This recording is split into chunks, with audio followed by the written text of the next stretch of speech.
about Convergence? I know a lot of things. I love that there's something for everybody. They're literally from, no matter what kind of nerd you are, no matter what you're really into, there's something out there for you. Let me go out on something of a limb. Okay. Furries. Costume contest? Oh, well, there's certainly costume contests. So they could do that. I don't know. I don't think there's.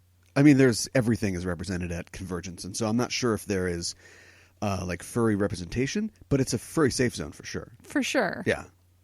Absolutely. I've actually, now I'm making myself curious. I've never actually looked into it. Maybe I'll look at the schedule, the handy schedule. That's at schedule.convergence.com. This is a terrible ad. This ad sucks. Oh, man. It's like I usually just start typing schedule in, and I've been to the site so many times that it just pops up. But I think it's schedule.convergence-con.org. Okay. Once it's in your browser history, everything it's there. Like they're like phone numbers. Who remembers phone numbers anymore? I don't. If you took my phone and just smashed it in front of my face, like I would not be able to call my parents to cry to them. No. I know. Or the police. They've got a real short number, but I just can't remember what it is. Yeah, I don't know. Yeah, it's weird. But if you go to schedule.convergence-con.org, it gets easier. Their entire schedule is there. They've got everything for their panels, activities, and like you said, that there's something for everyone. That's a great point because there is many activities for kids. Yes. Nobody wants to leave their kids behind, or maybe you do. If you do it. Don't let me stop you. Right. Put your furry costumes on and get over here. What about this? Nick Furry. It's been done. Oh, my gosh. I'm sure it's been done.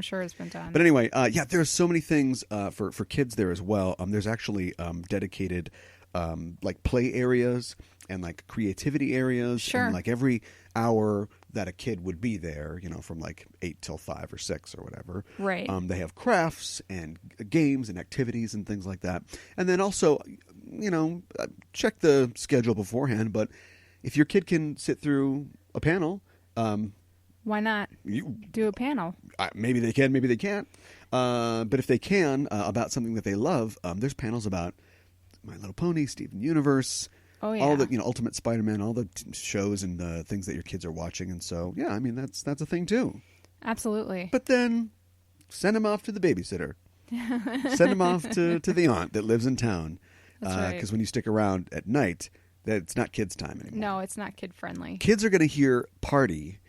They're going to hear room, not so excited about room, and they're going to hear pool area, and they're going to flip their lids. Oh, yeah. But it's not for them. They're going to think it's super awesome. Yeah, that's not really for them. No. So, tour them through right before dinner, right before you're going to leave. You can wave at the mermaids in the swimming pool, and then visit the Hobbit. Get them out of there. Yeah, area. Sure, So, exactly. yeah. But get them out of there because it's all adults. Yes. For the nighttime. Convergence nights. Yes. Last year we did a sort of a series going up towards before con, where we sort of gave our con tips and everything. Yes. And we can do that this year. We won't do it on this show, but on future shows, in the next 2 or 3 weeks before the show, the big show, the CVG show starts, we can kind of bring some more of that. Yeah. If you had a tip, just toss it off right off the top of your head. What do you got? Bring snacks. Yeah. You're a big fan of the bar forum? Yes. Like the granola bar. You are correct, the sir. Fruit bar. Yeah. Yeah. Because you're going to get hungry and you're not going to want to leave because your precious panels are. That's right. So they keep going and going and going. Yeah. And there's a little bit of a dinner break. Yeah, there certainly is. There certainly is. And also something that is a lot different about this is that there aren't a lot of lines at Convergence. Is one of the reasons I really like Convergence is that there's enough to do that it's not like, oh, Karen Gillan's going to talk or something like that or be on a thing. So everybody's going to pack themselves into like the one room, the auditorium meeting room that's worth anything. There are so many things going on. First of all, you're going to be a person that is split into two, wanting to go to two different things. But once you make your tough choice, you get there and you're almost guaranteed to be able to get in. Now, there's some things like signings or like sort of marquee panels like the Enterprising Individuals live panel this year at 8:30 on Friday night, that you might have to get there early because you never know if we're going to pack that thing out. We absolutely it's could. Plaza 3. We can fill that thing. I think so. That's the same room that I did the I can't remember what the title of the panel was called. You think of it and I'll describe what the panel was.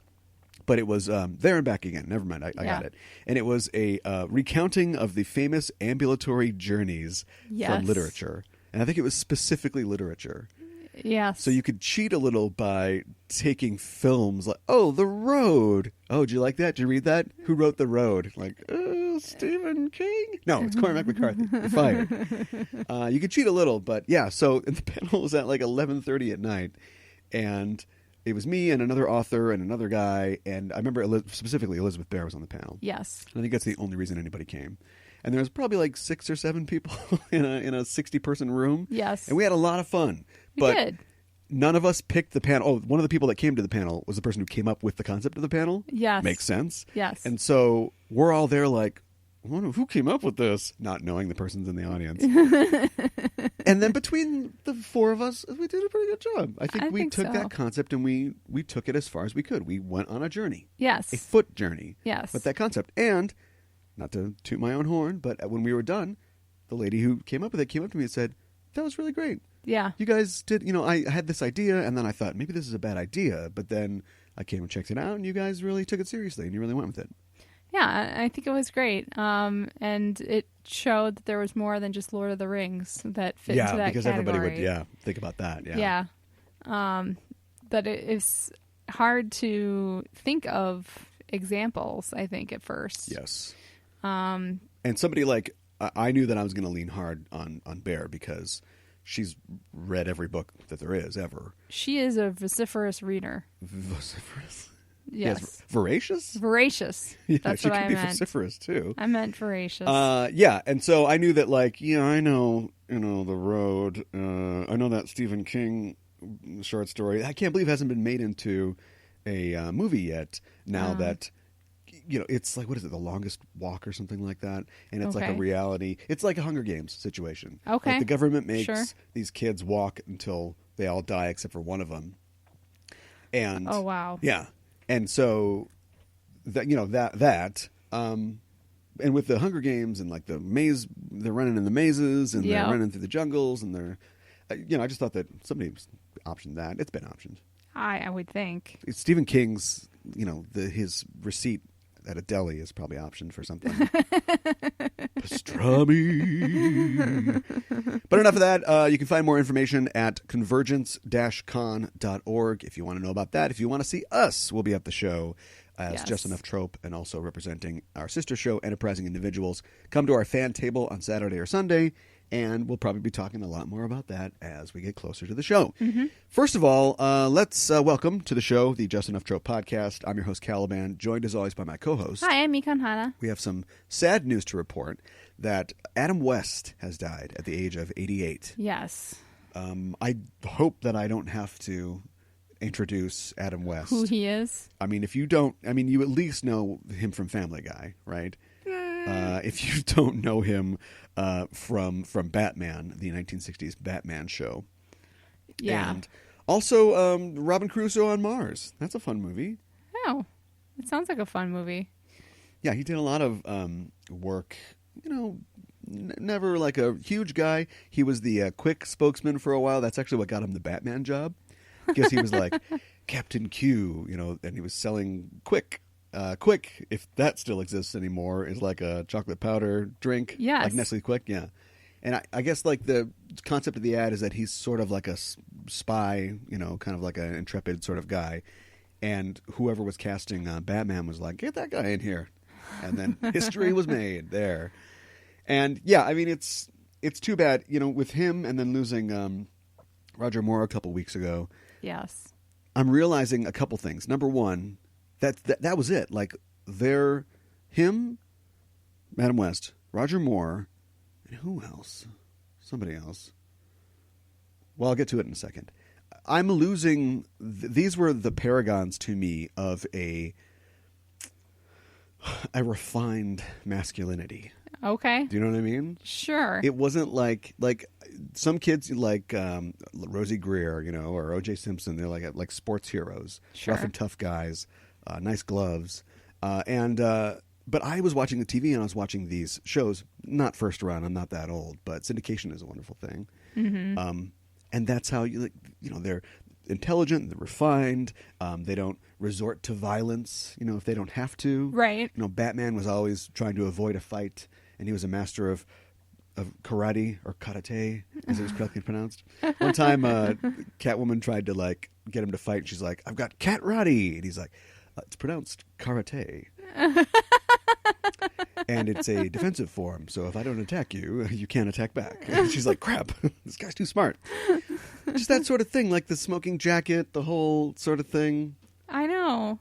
I miss that. I miss that too. It's all like guns and teeth and snarling and Wolverine. Which is funny because in another universe, Hugh Jackman could have been like the refined masculine gentleman of today. Sure. Have you seen that guy off camera? Yeah. He's a very soft-spoken guy, and he's very refined. I saw this MTV Cribs once, and it was one where it was they were going out to the mall to buy stuff for a house or something. So It was him and Halle Berry because Swordfish was coming out. And so they were at this boutique and they were looking at stuff, and he's like, "Oh, I like this. See, this will go well with the window treatment and the thing. The color on that isn't quite." And Halle Berry's looks at the camera. She's like, I don't know. He's a Renaissance man. He knows about all kinds of things. That's hilarious. He's just crushing Foster's cans on his forehead. That's so funny. Man, it's been a while since I've seen Cribs. Yeah, it's probably still on, right? Probably. It's not really where I wanted to go with that reference, No. but and then Roger Moore. I mean, I think we mentioned him before, but it's the same thing. It's a different sort of thing. Batman, or Adam West as Batman, the whole thing was ridiculous. Yes. And he was never really winking. He was right in it, but he had the most dignity of all these ridiculous figures. Absolutely. And that made him the hero, the Caped Crusader.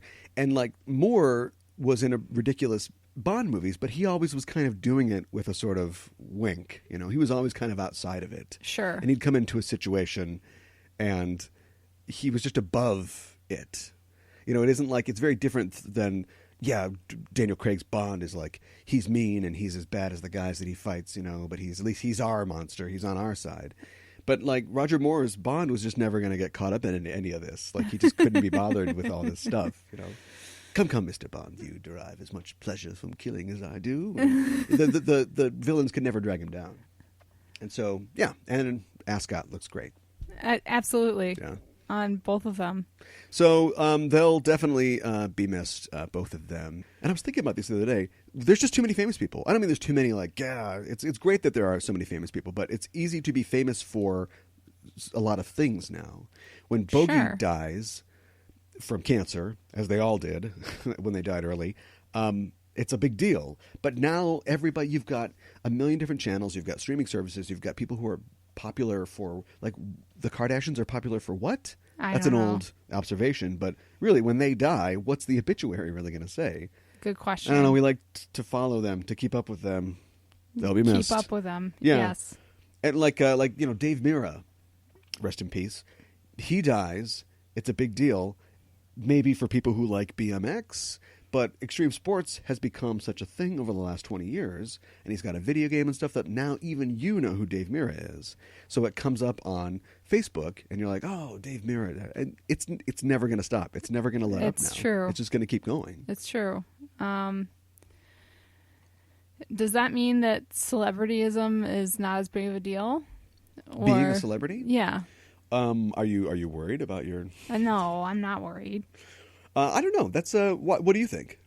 I think to a certain extent, maybe it means it's not as big of a deal, or maybe, it's because if everybody knows your name and everything, and what more do you want? I don't know. Making your way in the world today takes everything you got.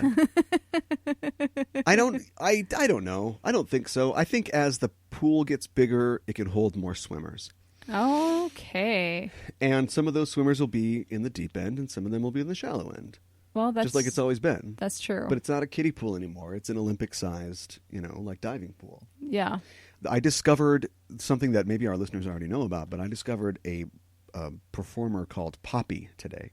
Okay. And what she is she is ostensibly a singer, like a pop starlet. Okay. But she's famous mostly through YouTube and Instagram, I guess, as they all are these days. And she has a couple songs, but most of her videos are her doing weird stuff. Okay. Like Lynchian. Okay. But not gross. All like right. her on a white soundstage and just like saying weird things and with like a complete, like, I don't know. I assume she's in on the joke, but like flat effect, nothing. Like Weird. There's a great, one of her videos is it starts off and she's clearly on a soundstage. It's all white. And she's looking kind of off of camera, like Michelle Bachmann. Okay. And then she's like, "Hi, I'm Poppy. Hi, I'm Poppy. I'm Poppy. Hey guys, I'm Poppy." And she's just, it lasts like 90 seconds. And it's like she's introducing videos, or like introducing people to her channel. Right. But I'm assuming it's some kind of like postmodern kind of commentary on like the environment or the celebrity of YouTube. Yeah, like doing it over over and over again. I don't know. Huh. It's no Maximus Thor, but it's I've discovered a new internet celebrity, so I guess updates on Poppy or that Poppy she's called sometimes. So anyway, goodness. yeah, I mean, that's if she got hit by a car tomorrow, you would know about it. Sure. It'd be, under the fold somewhere, or it'd be on BuzzFeed, probably in the banner on BuzzFeed. There you go. So don't die, Poppy. You've got a lot to accomplish still. Okay. We do as well on this show. And you can credit my good segues when they come. Nothing? Okay, fine. Oh, that's great. We're going to talk a little bit of news, but not too much because we have to get right into our sort of big features today, which is talking about The Mummy. That's right. Our Mummy review, which is a little late, but I mean, I think you probably already know what general audiences think about The Mummy, and so we'll tell you what we think. Yes. And it might be different, so stick around for that. And then after that, we'll be doing our Craft to Services segment and talking about a film that has a somewhat tenuous, but yet still there connection to The Mummy. Yes. The Scorpion King. That's from right. 2002. Tell me about it. Tell me about it. It's a prequel to The Mummy and The Mummy Returns, The Scorpion King. Right. And it stars The Rock. Yes, it does. Basically his first really big feature film that he starred in. Yes. And I'm sure that there is a story to its sort of development, although... How much research do you want me to do about the Scorpion King? In the little bit of research I did, I didn't find much. I know that Vince McMahon is an executive producer on the film, and so Vince was there, mm-hmm. and I have to wonder if he was a big part of pushing them to make a Scorpion King. The Rock clearly at this point popular. This is pre Tooth Fairy and stuff like that. Yes, and so still not really a star. Now he's a star. Yeah. We've talked about The Rock before, I think. Yeah, we have. In that, I just don't understand why this guy couldn't be a star. Sure, he was in a lot of crappy films, mm-hmm. but Vin Diesel's in crappy films, and he has a 10th, maybe 100th of the star power that The Rock does. Right. And he's a gajillionaire. Right. And so why can't The Rock make it? The Rundown was kind of a weird picture, but it's fun. Sure. It's an action movie, but it also has a sort of a cult appeal, and so that should have been it right there. Yeah. Nothing. Doom. Well, it's better not talked about. I think he too soon tried to go the kindergarten cop route because he did like two different, how do I take care of these kids movies. Right. Vin Diesel waited to do his until, there was kind of a lull after. The Riddick failed or something like that. So anyway, this is all stuff we can save for the segment. But yeah, we are talking about The Scorpion King. Talking about it because it's below 50% on Rotten Tomatoes. Yes. It's 41% on Rotten Tomatoes. Yeah, absolutely. So that'll put it, no matter how we choose to rate it, I think it was C. Robert Cargill himself who said that 60 and below, that's like an F. If you look at it like like a letter grade system, we've been giving the benefit of the doubt and saying 50%, but this is below that. So we're well within our rights to take on this entertaining movie. That's right. Save it. How you doing? I'm doing well, Cal. Yeah, I feel like you're hot. I'm very hot. Me it's really hot these days. You don't know how hot it is. You don't know how hot it is here. It's very melty hot. We should post, along with the show notes, just like a thermometer, like a thermometer reading. Yeah, throughout the show. Taken, at the midpoint of the show, or maybe like how hot it is at the beginning of the show, and then how hot at the end, and it goes up. Yeah, there you go. Because we're spitting fire. That's right. Let's spit some news. Mummy business news now or during the review? Now. All right, we'll do it now. Things aren't good for the Dark Universe. No. It's always dark. Things are never good in the Dark Universe. But they're really bad outside of the Dark Universe as well. The Mummy did not do great this weekend. It brought in about $31 million. Okay. Compared to Wonder Woman's second week total of $58 million. Wow. So Wonder Woman almost doubled the money of this new movie that's supposed to launch the Dark Universe franchise for Universal Pictures, starring Tom Cruise. Right. And a mummy. Maybe if it was his mom, his mummy, it would have been better. So just going over to Wonder Woman, that's a 45% drop, which is not great, but not terrible. Sure. Not totally unexpected. In fact, the fact that it made another, almost $60 million and beat a Tom Cruise movie. I mean, that's great. Right. It's time to stop qualifying successes for Patty Jenkins' Wonder Woman movie. I agree. It is an out-and-out success. The upside of the Mummy tale is that it's doing great internationally. It's made about $150 million internationally. Okay. Because wow. French people aren't sick of Tom Cruise yet. Or something. I don't know. And so you look at this and you go, wow, that's really bad. Like most, if not all of Hollywood is Image. And if they want to kick this thing off, right, and it looks so limp and dead, and critics hate it and are beating the crap out of it, then what do we do? And the answer is, there's easily going to be a Mummy 2. Are you kidding me? They made $200 million overseas, and it's only going to keep going up. Right. So that is a success. Just not domestically. Just not here in the States. No, they're going to keep inflicting these movies on us. But you see that a lot. You see when a movie comes out and people weren't really excited about it and it didn't really do that great. And then why is there a sequel? Well, because, America isn't the only market. Yeah, exactly. Yeah. That's crazy to think about, though. Yeah. I can't believe it did that much better internationally. That's... They look for different things. Over double. I guess. Yeah. I wonder if it did well in Iraq. I wonder. They're like, we don't shoot statues. What are you talking about? Save it. Save it for the review of the film. Anyway, that's bad news. The good news continues for Wonder Woman, though, because Wonder Woman is now the #1 film, the grossing film directed by a woman, has the biggest ever opening weekend for a film directed by a woman. That's awesome. Yeah. Way to go, Wonder Woman. Yeah. While the world was waiting for her. They were waiting for her, and Marvel really missed the boat when they could have done a female superhero movie before this, and they didn't. I think the last female-led superhero film was 1984's Supergirl.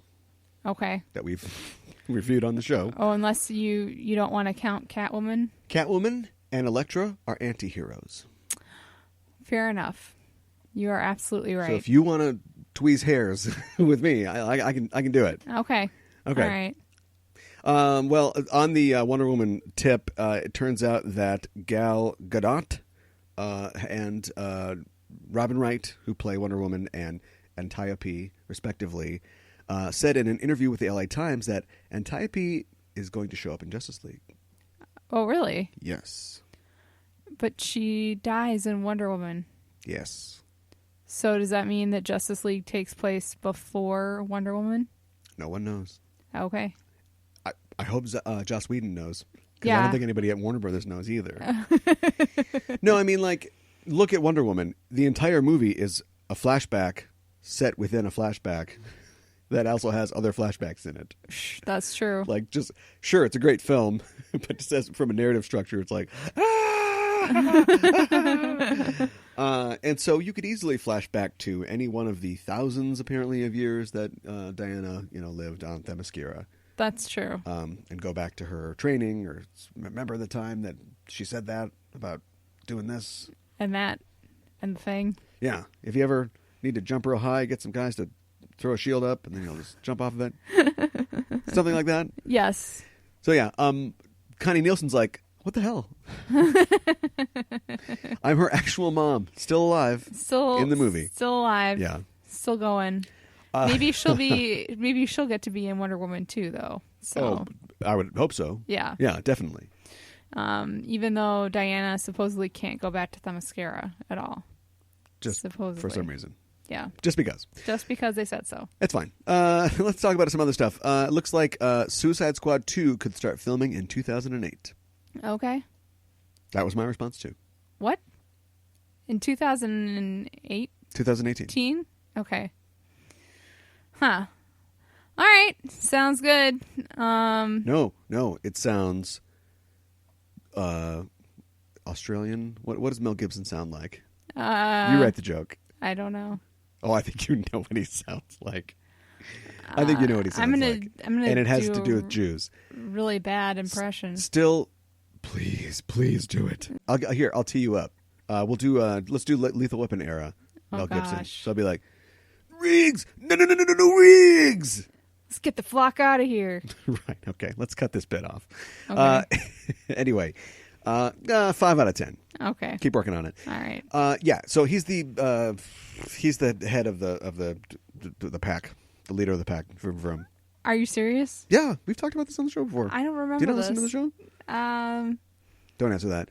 Let's move on. Let's talk about things that are going to TV that shouldn't be. I mean, that are in development because they're new and bright and exciting. Okay. Cowboy Bebop has a live TV series in the works, an adaptation.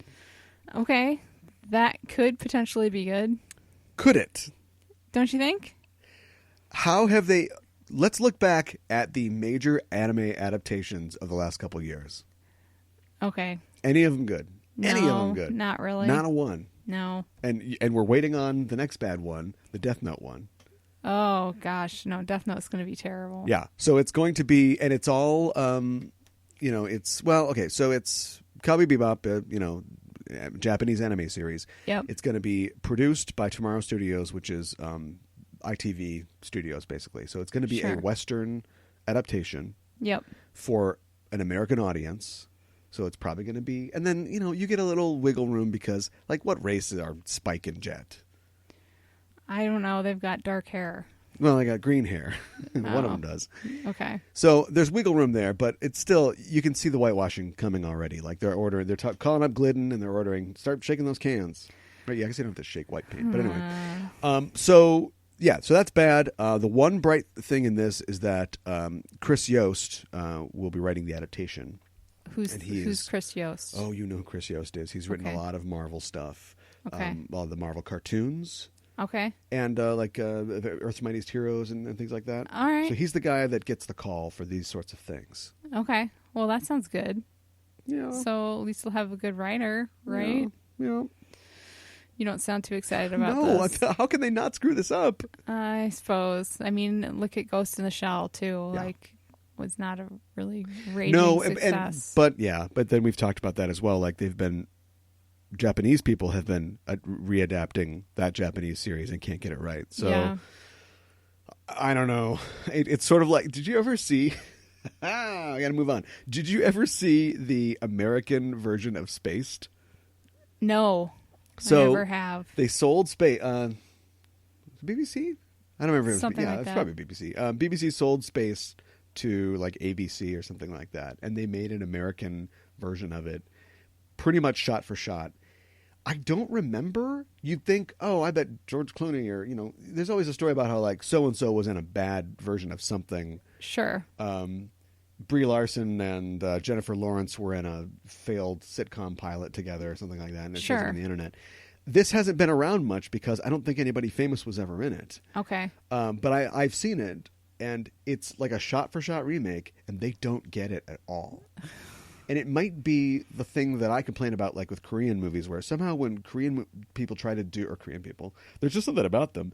When Korean filmmakers make like this absurd horror type thing, yeah, I don't know if it's lost in translation or something, but it works. But when they try to do that here, like Snowpiercer, yes. Which we're going to talk about in a second, for me it falls flat. It doesn't work as well.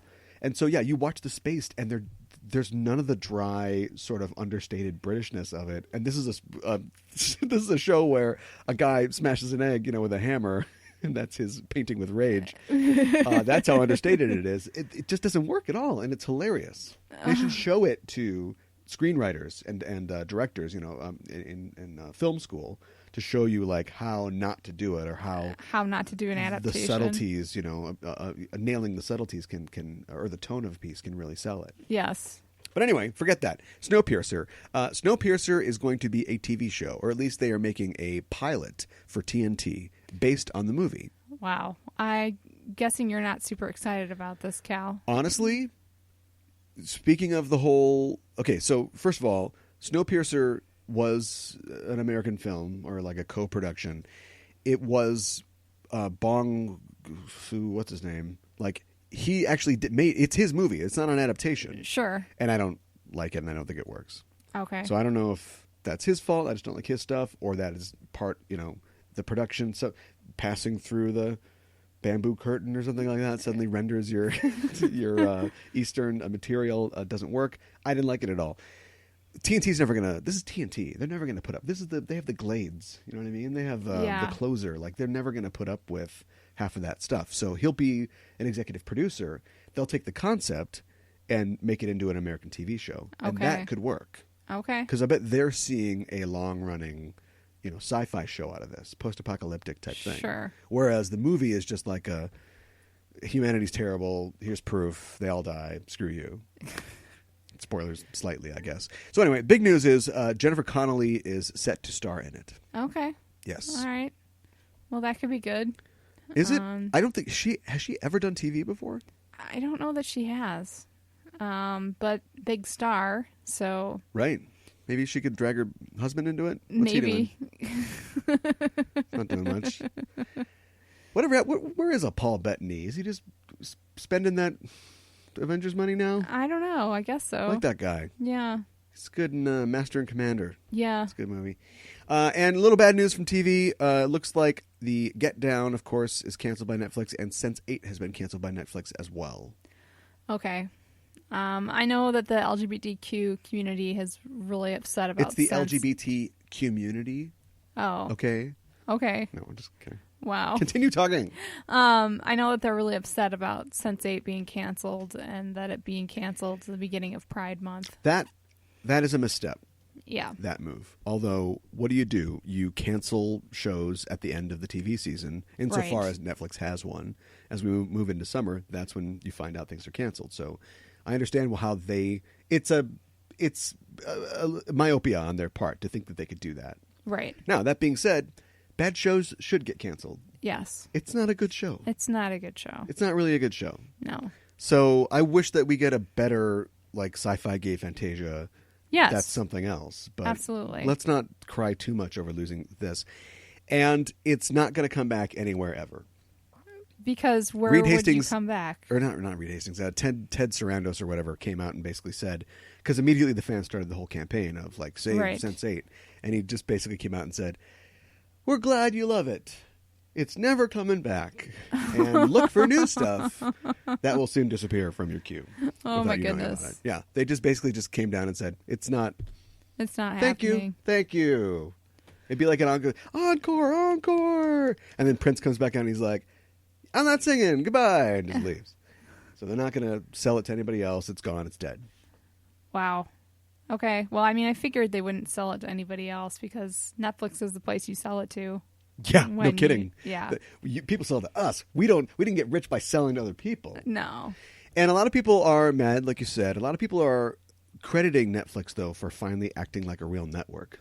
And canceling things? Yeah, because they've been very guarded about their sort of about the Their financial side of this. Yeah. So we don't know what they get out of a OA or The Ranch or any of these Adam Sandler movies or whatever. Right. If they canceled Sense, okay, now I'm on their. I see their side now. They canceled Sense8, and we've still got 3 more Adam Sandler movies to go on his 8-picture contract or whatever. Yes. He defended it as not being able to defend the economics of the situation. Okay. Specifically, looking at Sense8 and its production, which we know had to have been a nightmare. Expensive. Yeah, it shoots all over the world. Yeah.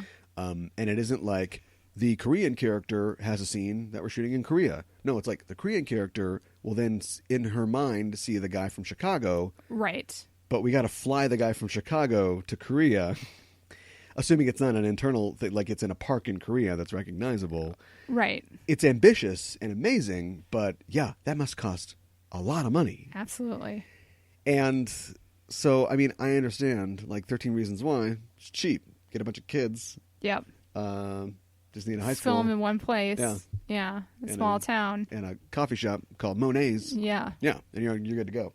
Pretty much. What I want to know is, and I guess they know who's watching what, but how can they know exactly what people have signed on for? Do you know what I mean? I don't know. Because they get X amount of signups a month, and let's say they release something popular like 13 Reasons Why, and their subscriptions go up. Sure. Their spreadsheet, and their VLOOKUP or whatever must be incredibly complicated because they assume, we just doubled our subscriber numbers because we added 13 Reasons, but you might have also picked up the Bond films. Yep. You might have got some Honeymooners or something like that. So, like, how do you know? Do they do surveys, or is it like this person signed on, they're a new subscriber, and we looked at their viewing record and they watched all 13 hours of 13 Reasons Why, so we know that they came in for 13 Reasons Why? Yeah, I don't know. Yeah. That's crazy to think about. And because they won't let us in on their technique. Right. We'll never know. We'll never know. Yeah, we'll never know. So if you want Young Justice and just like putting Young Justice on and then going out and mowing the lawn or going and doing something else, will that have an effect? I don't know. Do they even worry about you if you are a long-term Netflix subscriber? Let's say that you came on. We need new subscribers to instantly start watching Young Justice nonstop. And then they'd be like, oh, Young Justice. There you go. Right. That would be the real thing. We got to get this to Greg Wiseman. Tell people, buy a second Netflix account. Or, more accurately, stop using your friend's Netflix password. Get your own Netflix account. And then like make the first and only thing you watch Young Justice. And like that's how we'll get a 3rd season. There you go. We're already getting one. But anyway. Oh, snap, surprise! Out of the darkness, coming down from a tree while you were looking at a barking dog. The logistics of that are very strange. They are. We're going to talk about the Black Panther trailer, yes. which was just released recently. They released a poster of T'Challa sitting on a throne looking all cool. And it's like, nice. All right, nice. And then followed that up immediately by releasing the trailer, which technically came out in Game 4 of the NBA Finals. Okay. And then we all saw it. All the nerds saw it on YouTube a few hours later. And That's right. Yeah, there it is. The new film starring Chadwick Boseman as T'Challa. Yes. And also Michael B. Jordan as Killmonger. Yes. And some other kind of obscure Marvel characters that I'm probably going to have to look up. But a lot of famous actors, and got to be like, give me a percentage. Besides Gollum, and besides... Ooh, see, it's not even fun anymore. The trailer opens with a scene between Gollum and Bilbo. Yes. It's not even fun anymore. But minus those two guys, the entire cast is black. Like the entire cast. So. The entire cast. Yeah. That's unbelievable. It is. Tell me what you thought about it. Or should we say what happens in it? I mean, it's just kind of trailer stuff. It is kind of trailer stuff. They're talking about whether... Oh, yeah. That's a... I'm sorry. Go ahead. They're talking about Wakanda and what do you know about it and that sort of thing. Yeah. Martin Freeman is like, oh, it's a third world country and blah, blah, blah, and all this stuff. And Claw is like, you're wrong. Yeah, that's... I thought it was a great setup. And of course, they'll build on that in other trailers and in the film itself. But I thought it was a great setup because that's part of the character. Spider-Man lives in New York. We all get... Right. Let me tell you about it. There's 5 boroughs in this city, and not a good hot dog in any one of them or whatever. Right. Like he's the king of this country, and it is a remarkable country, and as an idea, it's a character in and of itself. Yes. It's just like if you were introducing somebody to Batman for the first time, it'd be like, this city is a shithole, but there's one, Gotham City. And so it's kind of like that. And yeah, we learned that, I think in the comics, like it's not really anymore, but when it first came out, it was like literally hidden, like it was invisible or like deep in the jungle. Nobody knew about it. But they've updated that to a more sort of realistic cinematic universe. And so the world governments know about it, but they just think that it's like a third world country. Yes. Like it's just like an African republic that has shepherds or something like that. Right. And of course, they don't know the truth, and Claw does. And I think it's a great motivation for Claw, who, this is where I start to fall off. I don't really remember what his thing was. I know he likes vibranium because he's a sound guy or whatever, but they came up with a great motivation for him in this, in that he's, like a smuggler, and he's a bad guy. Yes. But he's like the one person who's found this thing. It's like all the explorers in the world went and looked for El Dorado, and they found the New World instead. So they did find something. But it's like if everybody went out and looked for something, he's the one guy still going, I know this thing's real. Like, I know this is out there. And he's kind of been driven crazy. And then he finds it, and he's going to try to exploit it for all he can. Yes. And, and take everything he can out of it. So that's like a real grounded motivation. That isn't Dr. Doom getting lightning powers and just going, ha ha, now I rule this corner of New York City or something. Like, what is his plan? Like, I like the fact that he's got, and what do? You put him in jail, I guess. But if he gets out, he's just going to keep trying to do the exact same thing. Right. So what do you do about that? Especially as, a superhero, but a leader of a nation. Like, how do you face like this threat? This guy wants to exploit our resources. He wants to cause mayhem. He's a terrorist. I said it. And there are literal terrorists in this, led by Killmonger, played by Michael B. Jordan, who is sort of like a dissident. He's a guy who... So T'Challa's father, is killed out of the country, and T'Challa immediately goes off and runs after the guy with one arm because he thinks he's the fugitive or something. Right. And he's going to get that guy. So he's technically becomes king, but while he's gone, I'm just assuming now what's going to happen in the film. These, sort of rogue elements, create trouble, and try to turn the populace against him. So T'Challa's going to come back to a country where he is king, but he's going to have to prove that he deserves worthy to be king. Yeah. Yeah. But if they saw him in Civil War, just show him Civil War. Yeah. He's like, I have a demonstration for you, and he just shows like the highway chase, the car chase, and everything. And then like as soon as the projector's done, flop, flop, flop, flop, flop. The film's rolling. Yes. Everybody's like, "You're the king." Everybody stand up for the king. This guy's badass. And we see some other tantalizing bits of technology and things like that. And we see Shuri. So we know that Shuri is his sister. She's in it. Yes. And she's got these guns that are like panther faces. It's like, whoa, we're going all the way with this thing. I was really excited because it's just... You could not even... I'm a child of the 80s, and so seeing like a Dolph Lundgren Punisher movie, I was like, yeah, that's kind of what I thought. I never thought we'd get a guy in a skin-tight black costume with a skull on it. Sure. Hanging out of a panel van, like shooting guys. Like, I knew we would never get that. So if you said Black Panther, I thought, we're never going to get Wakanda and like planes shaped like panthers and stuff like that. It's never going to happen. That's what we're getting. That's exactly what we're getting. It looks super cool. Yeah. And there's a lot of like space doors in Wakanda. Scenes and it's not even like something important. They're just going to the bathroom and it's like shh. They're super advanced. There's like cool action scenes. Well, of course. There's bright, colorful costumes. It looks like one of the brightest Marvel movies. There's this thing, because of the post-processing or the color grading that Marvel does on all their films. Yeah. For whatever reason, to make it more serious and realistic. Sure. They mute all the colors of their films. Unless your name is James Gunn, and you're like, yeah, just throw that away. We're going to do whatever we want. Right. And it looks like they've kind of done that with this. Now, we haven't seen the film yet. They could just turn all that down. But, yeah, it is extremely colorful. Yeah. It looks great. It looks amazing. And should be called Rainbow Panther. Or all the crayons in the box Panther. Yeah, there you go. Purple Mountain's majesty. Yeah, so I think it looks great, and I haven't heard anybody say anything bad about it. And even friends that I have who aren't like necessarily like dyed-in-the-wool Marvel guys are like, this looks pretty good. Yeah. I want to see this. When's this come out? Exactly. Yeah, so people are pumped. Got that great Run the Jewels song in it. And yes. Yeah, the whole thing's just looks good, sounds good. It does. Thumbs up. Thumbs up on a really awesome trailer. Let's hope that the movie is like tails up. Super awesome too. Panthers don't have opposable thumbs.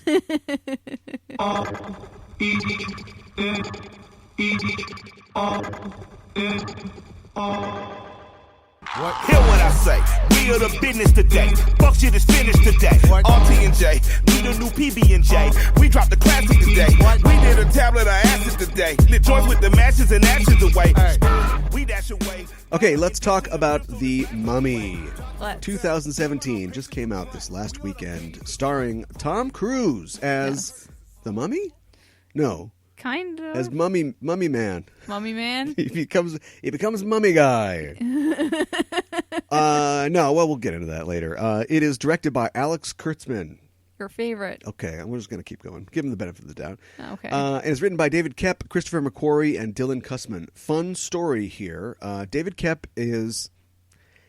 he's just the guy that they call out to write. He started off on like the Jurassic Park films. Okay. And now it's like if there's a big sci-fi type thing, like he's probably involved in it. All right. Like he wrote Indiana Jones and the Crystal Skull. Okay. He wrote the Jack Ryan movie, or the new one. And he did like a Ron Howard movie or two. He's just a guy who comes in and does it. All right. I don't know if he's a script doctor necessarily, but he's a big time Hollywood screenwriter. Then you've got Christopher McQuarrie, who wrote and directed my favorite film, or one of my favorite films, Way of the Gun, which is like 48% on Rotten Tomatoes. So someday. And he had a lot of promise, I think. He wrote The Usual Suspects. Okay. And I believe won an Oscar for that. And then he wrote The Way of the Gun, which I think is an awesome film, but I don't think people even knew what to expect. Sure. And after that, not so great. Not so much. No. He became a script doctor himself on a lot of projects. He got hooked up with Tom Cruise and did Valkyrie. Okay. He wrote The Tourist, which was a huge bomb with Johnny Depp and Angelina Jolie. Okay. Remember that? And then he's been doing the Jack Reacher movies. He did work on Edge of Tomorrow and Rogue Nation, the one that I like, the Mission Impossible one I like. Oh, yes. Yeah. So kind of up and down. I think he is certainly talented, and he directs as well. He's a director as well. He directed Rogue Nation. Okay. So talented guy, paired up with a bunch of knuckleheads like Alex Kurtzman, who was essentially tasked to, along with his partner, a film writing partner, Roberto Orci, had written the Star Trek movies, sure, which people are sick of. They were tasked to help create the Sony Spider-Man verse. Okay, sure. By doing, at the end of Amazing Spider-Man 2, you see, he goes to the lab, you see, oh, there's a vulture costume. Oh, look at that. There's a rhino costume. What's all that? That crashed and burned, and so he's already destroyed one universe. And now they want him to destroy another, only in a darker fashion. And the other part of the funny story is that Dylan Kussman has a credit on this. And you go, who's Dylan Kussman? Dylan Kussman was Richard in Dead Poets Society. He was like the redheaded snitch, like the... All right. He's the one that told on him. Okay. Nwando's really, really mad at him. But he was also he's an actor, so he was also in Way of the Gun. He plays the abortion clinic doctor in Way of the Gun, if you remember the movie at all. Okay. And so apparently he's a pal of McQuarrie's, and he's an aspiring screenwriter, I guess. So oh my goodness. It's kind of cool that he's got like a credit on this, but I wouldn't want this to be one of my big first credits. No, not really. Not great. No. Especially that disappointing box office. Yes. And then the story for this, and the reason I'm going through all this stuff is this thing is a failure. We're just going to ruin that right now. Yeah. And I want to talk about what went wrong. So anyway, the story is credited to Alex Kurtzman, of course. Okay. John Spates, who is, again, he's another one of those guys that has done a bunch of stuff. Like he did Passengers, I think, and he did like Prometheus. Okay. And so he's a big sci-fi guy. He's got some good ones on his resume. And then Jenny Lumet, which I thought was interesting, daughter of Sidney Lumet. Okay. Who did Rachel Getting Married. And that's pretty much the only like big thing I think she's really done. All right. But she's on this too for some reason. Okay. It stars Tom Cruise. It stars Sofia Boutella, a.k.a. that girl that you've seen in all the things, who's really skinny and usually is wearing a lot of makeup. Jake Johnson as the new head on the second fiddle Mount Rushmore. Yeah. Up there with Corey Feldman and Curtis Armstrong. It's just like if we've got some kind of big blockbuster, get Jake Johnson in there. There's the guy to go like, I don't know what's going on. Ooh. So he's in there. Annabelle Wallis is in this. This is probably one of her first big film roles. Yeah.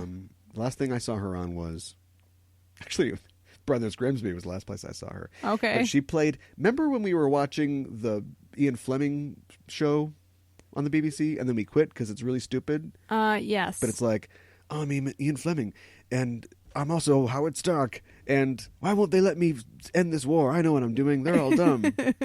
She's the hot, like, motorcycle courier that he kind of hangs out with before he meets his wife, and they choke each other to death or whatever. Yeah. Okay. So hasn't really done much. And Russell Crowe is in this as well. Yes. In an unspecified role. I guess, is it a spoiler?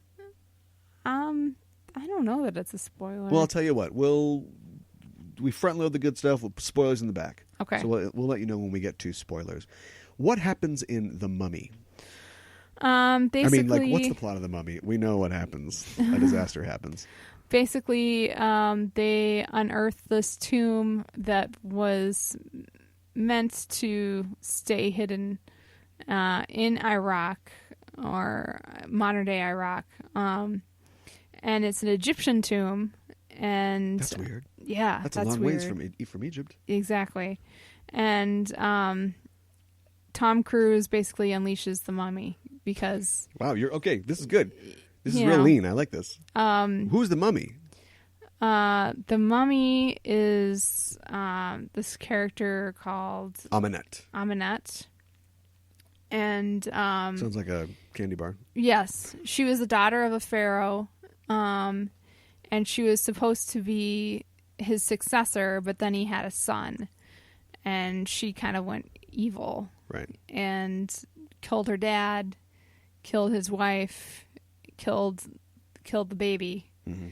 And then like pledged her life and soul to the god of death, Set. Right. And she was going to bring him to life, and that ritual was disturbed or was broken up before it could be completed.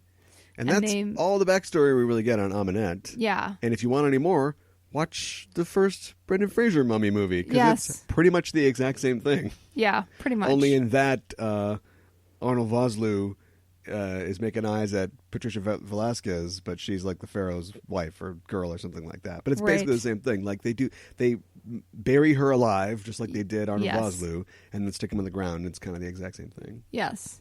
There's a lot of things in this film that are very much taken from the first film. And I'm not talking about references. At one point, that's spoiler, so I won't say that. But like, scarab beetles were a big part of the first movie. Yes. This, of course, people know this, right? I mean, we should mention really fast. Like, this is not specifically connected to the earlier Stephen Sommers movies, the Brendan Fraser movies, but could theoretically take place in the same universe. Yes. Yeah. But they had a lot of scarab beetles in that one. This one, they've got camel spiders. Yes. Because it's different. Yes. Different. Definitely different, but maybe the same thing. Yeah. And then we come to the modern day, and Tom Cruise is cruising. Yes. Basically, they're trying to take Amunet's like sarcophagus back to the modern day. Because that's a good idea. And Jake Johnson has gotten bitten by a spider, and I guess... Oh, you don't have to... You're going to go through every single bit of the plot. I don't know. Basically, they try to take it... Just do the trailer version of the plot. They try to take it back. The plane crashes. The mummy gets loose in London. Yes. And it's the mummy in London. Yes, but not pretty much. Like a good mummy in London. Yeah. So much of this is borrowed almost directly from that first film. Yes. Which might be a good idea. Actually, if you like did a mummy movie and you copied like the Boris Karloff mummy, who would know? People who've seen Boris Karloff mummy. But you're stealing from a film that's like 13 years old. Right. Or, well, it's more than that. It's almost 20 years old. So are you referencing or are you just scrambling for material? Or are you homaging or what? Right. It's kind of hard to tell. I'm not really sure what their goal was. I mean, it's very similar, in many ways, because you've got a roguish hero, right, who is not really a hero, is kind of a scoundrel. You've got a female academic who's the love interest. Right. You have them, trying to stop the mummy, only it's in England instead of, in Egypt or Mesopotamia. Uh-huh. And it's except for a few couple things that we'll talk about maybe in spoilers. I mean, it's just I don't know why they thought that would be a good idea. I mean, they're just kind of giving you the same movie, except and it's not there's no comedy in it. Well, we'll talk about that. But it's not like that. How like every Transformers movie is just hunks of metal punching each other. Like they just literally like took the plot and tried to do it all over again. Yeah. Let's talk about the comedy. That was one of the things I thought that really buoyed up the earlier films. Yes. Is, Brendan Fraser's, you got a big, tall, strapping guy who's also George of the Jungle. So yes, he can do that kind of stuff. You've got the exact opposite in Tom Cruise. You have a small guy who doesn't know what a joke sounds like. Right. But he loves to laugh. And so, I thought that they had a real problem with that in this film, is that I thought there was parts that were genuinely scary. There were. Any review that you read will disagree with me, but I don't have any access to grind. I thought that there were some scary parts. There were some cool parts. But then they stopped to tell these jokes, or like, all right, we're going to do some of our funny bits now. And none of the bits worked. No. None of them did. And they were as hacky as hell. Like, the first real bit that we get is like, so Tom Cruise and Jake Johnson is like his partner, and they are somethings. They're like Army Rangers or something like that. Something like that. Yeah, and so they're in Iraq.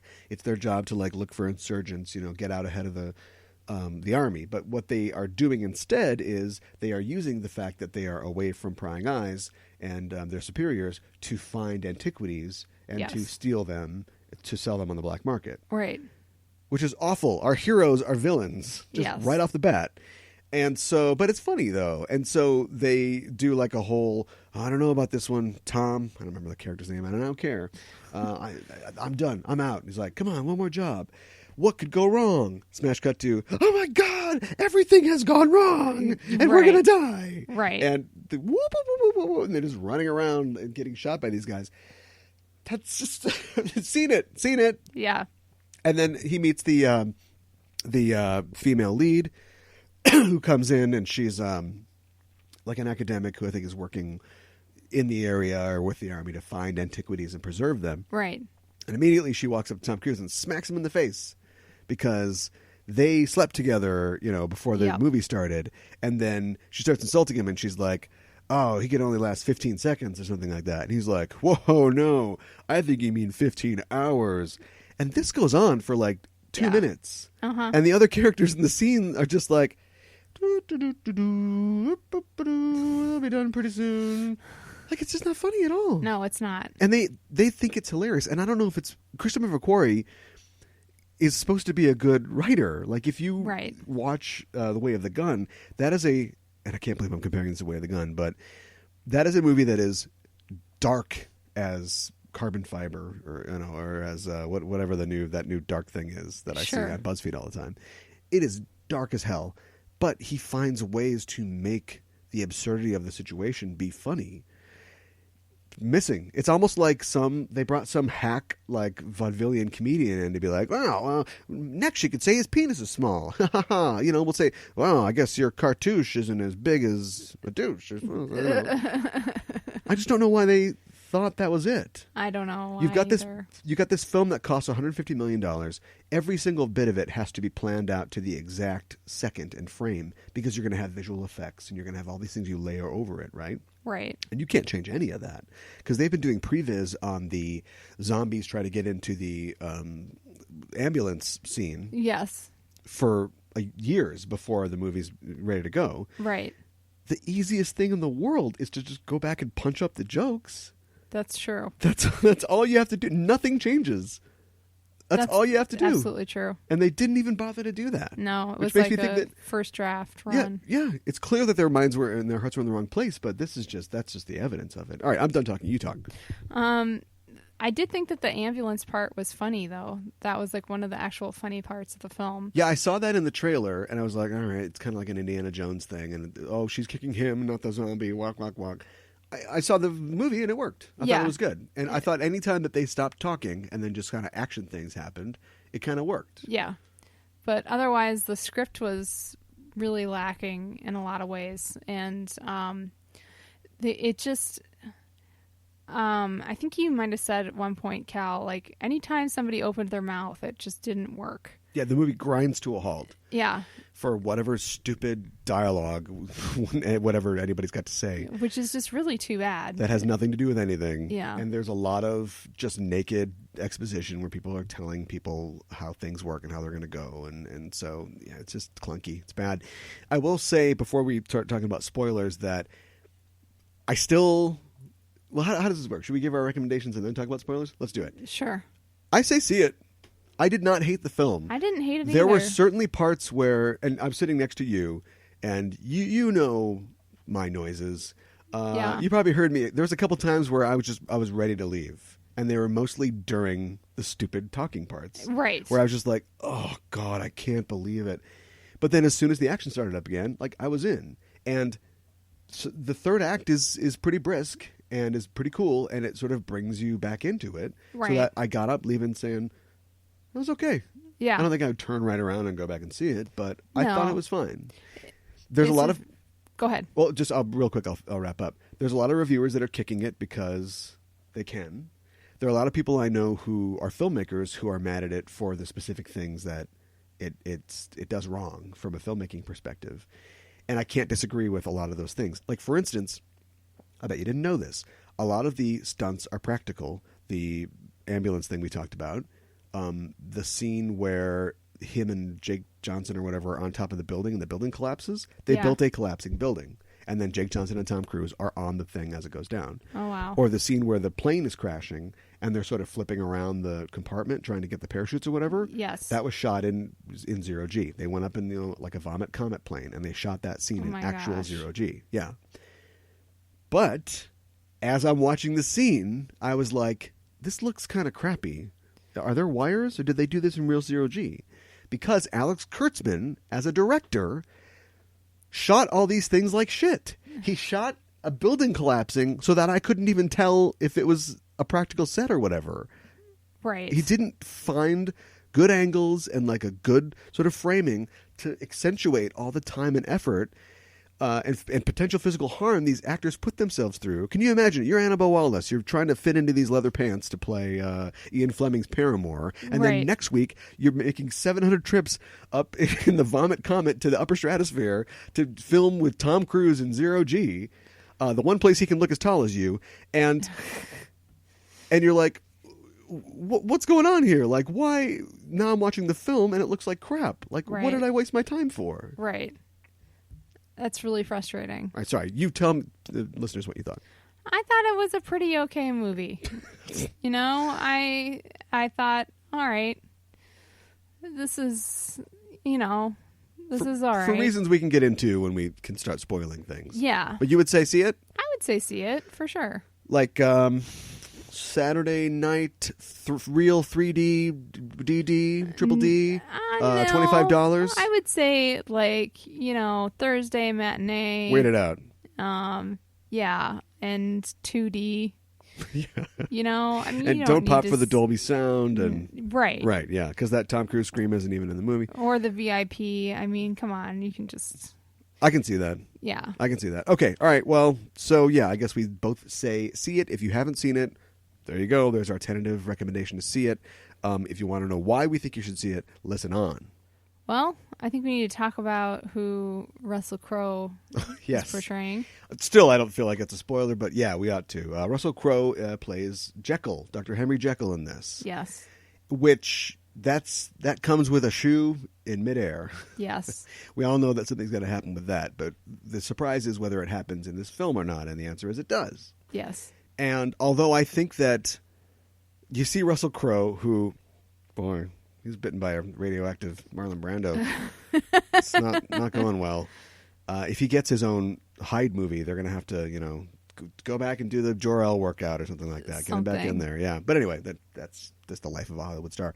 For me, the least inspiring part of this, like, why pick Dr. Jekyll as the connecting thread? And also, it's interesting. You wonder, like, why these people are so stupid. Why they think that, a bug went in my ear, but I'm sure it's fine.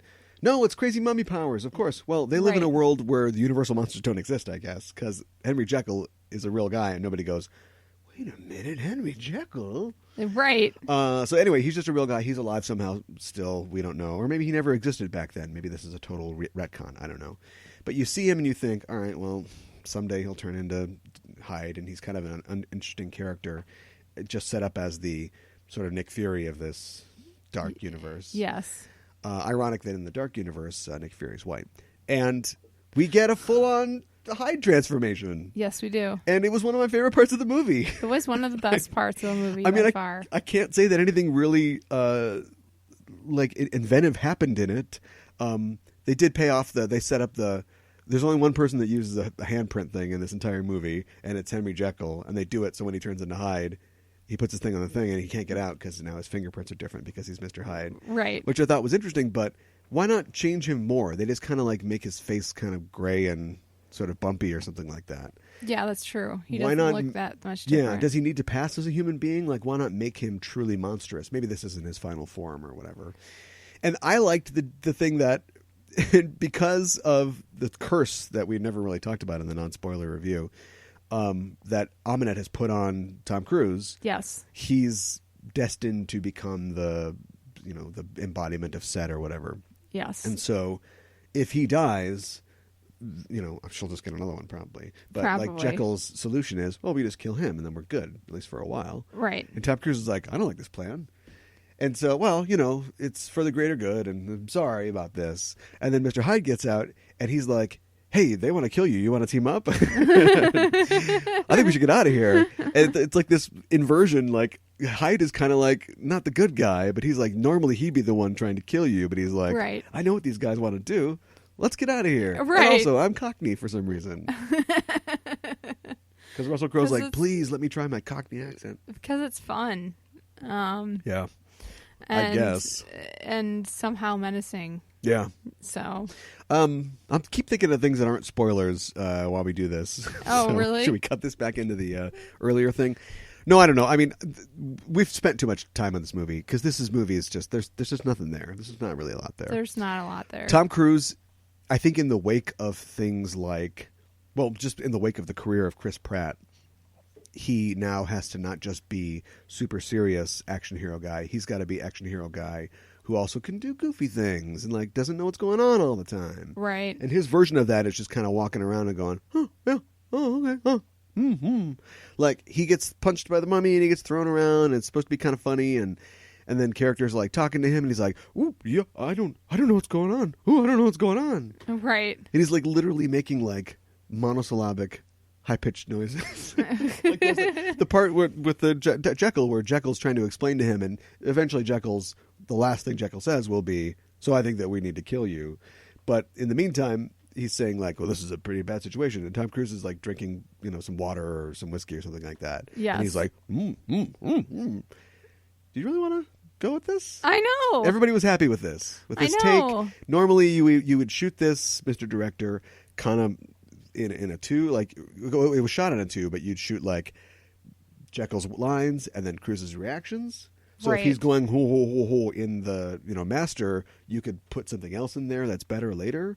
But instead, it's just Russell Crowe following a Tom Cruise around who has no lines and doesn't know what to do to act like a guy who doesn't know what's going on. Right. It's a disaster. It is a disaster. Go see it. I don't know. Maybe don't go see it.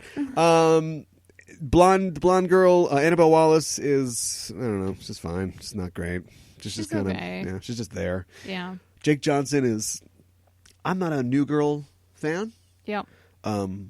I liked him in Drinking Buddies. Yeah, I liked him in Drinking Buddies too. But I've never seen anything else that tells me that he's any kind of movie star. No. Like he's never, and I know that a lot of these, like Jurassic World and stuff like that, there's just no script, so how would he prove it? But right.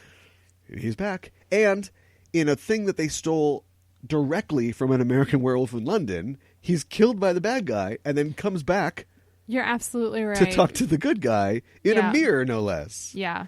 So how do they think they were going to get away with that? Good point. Plus, they've already shot their wad for when they do a werewolf movie. That's true. Some of the decisions in this thing. And lastly, or Courtney B. Vance, R.I.P. Yes. Killed way too early. I know, you get Courtney B. Vance in this thing, and it's like, all right, you're dead. Also, Tom Cruise has the power to raise people from the dead, and he raises Jake Johnson from the dead. And Courtney Vance is in heaven going, excuse me. Do I have to wait for Black History Month? Hello. What's going on? Yeah. Sofia Boutella. Yes. Let's talk about Sofia Boutella. Let's. She's so hot right now. Yes. She's like breakdance fighting. Yeah. Where is or Hansel, whatever. She used to be a dancer and like a video girl. Okay. And then she parlayed that into a Dancing with the Stars appearance, and then she's a blockbuster movie star. Alrighty. Set to appear in a lot of things coming up. What do you think about her? I think she's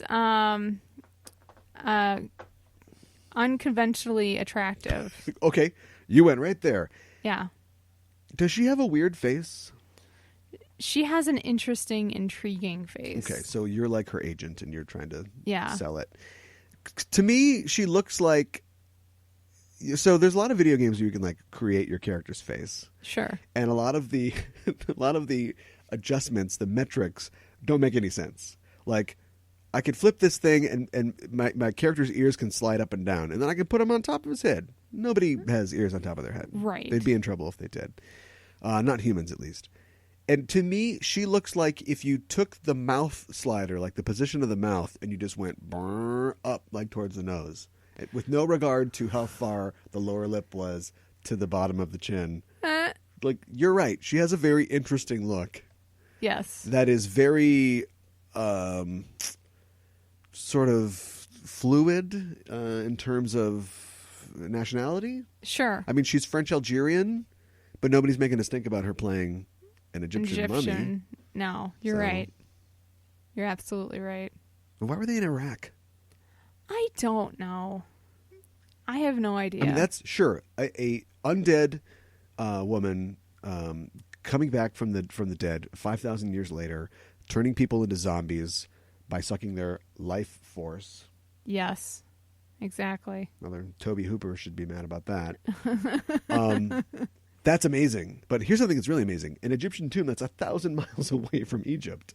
Like, I get that they didn't. Get there? Yeah, no kidding. And I get that they didn't, like, maybe she was just too evil to be buried in the Valley of Kings or whatever. But so they trek why not just dump her in the river? They trek 1,000 miles east and then carve out a gigantic tomb. I know. With the statues and everything. Bring a ton of mercury with them. Yes. It's like, what? That's what doesn't make sense. Is like, we're going to carve out this elaborate tomb, put a bunch of mercury and everything. Her powers are ill-defined. Yes. And weird. Although she's got one cool power. So this is but it's only in service of one stupid thing. This is a mummy movie, so we need to have a cloud of sand or dust that a face comes out of and goes. Rah! Exactly. And it's so detailed. How does the sand make the tattoos on her face? I don't know. So they do that, and it's over London. It's over the Houses of Parliament, so it's even scarier. Yes. And when I saw that in the trailer, I was like, well, there's not a ton of sand in London. How's she going to pull this off? Well, when she gets her mummy juices going at the British Museum or whatever, yes, all the windows start breaking and exploding, and all the glass, on Portobello Road or whatever starts breaking. And it's like, oh, yeah, glass is sand. So she breaks the glass, and then it becomes sand. It's like, all right. That's that really clever. Christopher McQuarrie? Or like that's writing backwards. Who was the smart one? Yeah. It was cool, but at the same time, okay, now what? Is there anything else cool? Yeah. Yeah, Tom Cruise getting mummy powers is fine. It just, the whole thing seems like People hate that the first movie in a series is an origin movie now. Yeah. And I didn't think this isn't supposed to be an origin movie, I don't think, but it's an origin movie. It totally is. Because if there are any mummy things going forward, it's going to be about Tom Cruise, the man with mummy powers. Yeah. And so they basically just throw Amunet under the bus. Like, she's just a vehicle to bring mummy powers to Tom Cruise over 5,000 years, over the course of 5,000 years. She doesn't really do anything all that cool. She just shows up, messes with Tom Cruise a little bit, and then he gets the mummy powers. Yep. Done! Pretty much. Oh, and you forgot she also resurrects a bunch of crusaders, because that makes sense. Oh, well, so she is a necromancer, and so she has control over the dead. I thought that made sense. They have this plot line that's not necessary at all, except maybe to bring it back to London. In fact, the movie opens with this. We open in 1127 AD with a bunch of crusaders burying a guy with this gem. And so in the screenwriter's mind, we need the gem to get the mummy to come to London, because this thing is set in London. Right. Because it saved us money or something to shoot there. Apparently. But because Jekyll's there? I don't know. He could have flown to Egypt. Doesn't matter. The last one was in Egypt. And so she has to go there because there's this gem and this dagger that put together can bring Set into the world. Yeah. And so she crashes the plane like near where the dagger is, and then they're going to go get the gem, which is in this tomb. That gem could have been anywhere. That gem could have been on display in the British Museum. That gem could have been discovered by Jekyll and in his vault, and so she has to break into the vault. And then you've got an Assault on Precinct 13 type thing, where you've got a horde of zombies all trying to break into their base, and all the guys, instead of being dumb idiots who fall for stupid tricks and all just die en masse, maybe they've got weapons and ways to defend themselves against stuff, because they're supposed to be this evil fighting organization that really sucks at fighting evil. Just to try that. I don't know. But yeah, instead, they've got this whole thing that keeps coming back with the Crusaders. It was so important for them to have the Crusaders in it. I don't know why. So at the end of the movie, the mummy shows up. She's going to win. She's got a lot of dead people. And then she like raises the Crusader Knights. And my thing is just, okay, so we know that Set is real. Right. If Set is real, I assume Horus and Ra and the other Egyptian pantheon must be real. Right. So you've opened us up to a dark universe of power. Ooh, maybe only Set, the devil, Loki. Maybe only the devil figures from mythology are real, and there is no god or gods at all. Oh my goodness! But I'm assuming that the gods exist, and I'm assuming that not only that the Egyptian pantheon isn't the only extant pantheon in the mythology of this universe. Right. I'm just saying, like, I'm assuming God exists. Yes. So if you've got an Egyptian priestess whose fealty to her dark lord gives her power, and that's what she's pledged her allegiance to, a bunch of Crusader Knights who've buried on holy ground pretty much put a vote in the yes Jesus box when they went down, right? Right. So shouldn't they be immune to, like, what's the point of all that holy protection and blessing if you can just be raised to do evil by an Egyptian necromancer? You would think so. Yeah, they should have had some scene where, because she's got a ton of guys. Does Jekyll's squad ever get a name? I don't know if it does. They're the BPRD, basically. The BPRD guys are all working on these things, and then the mummy shows up. They all die. They're now hiring scientists for BPRD. Yeah. They're all zombies. She's got a ton of zombies. So what if there's a scene where she tries to raise the Christian zombies and they can't? Right. Because they're protected by, like, Yahweh power. Yes. Then you open a door for, this is a crazy Christian country, people eat that up. Absolutely. Jesus Man, the movie. Absolutely. No, dumb. All right. Anyway, dumb. So if you made it to the end of the spoiler review, here's the spoiler. Don't go see it. It's really dumb. I mean, see it if you want. It's 107 minutes. It's super short. But I don't know. And no end credit scene. No. This is not how you start a dark universe. No. By not having an end credit scene. That's a good point. Yeah. I mean, that really could have added to it. I think it's like a whopping 17% on Rotten Tomatoes. It's not great. No. No. Okay, well, there you go. The movie that made less than Scorpion King. Its opening weekend.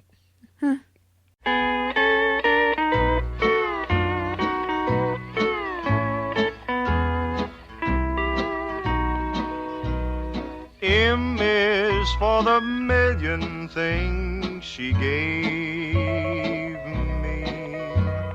O means only that she's growing old. Parts of this were actually very funny.